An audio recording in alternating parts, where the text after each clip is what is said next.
When solving word problems, it is important to make a plan and realize what components of the percent equation you have so that you can solve for the unknown component.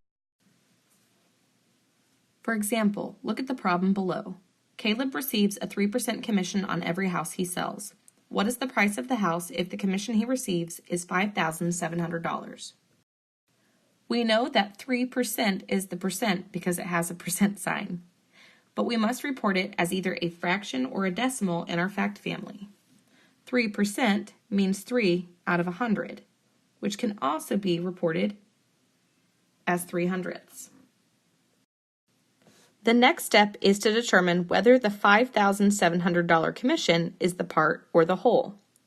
The commission is the part that you get to keep after you make a profit on something, so our commission is going to be our part. So it's going to go in our numerator. Now, I have a numerator and a denominator, which means that I must divide $5,700 divided by 3/100ths. $5,700 divided by 3/100ths equals $190,000. The price of the house must be $190,000. For the next problem, Sarah wants to leave a 20% tip on her $50 bill. How much will the tip be? For this problem, we know that 20% is our percent because of the percent sign. 20% is equal to 20 out of 100.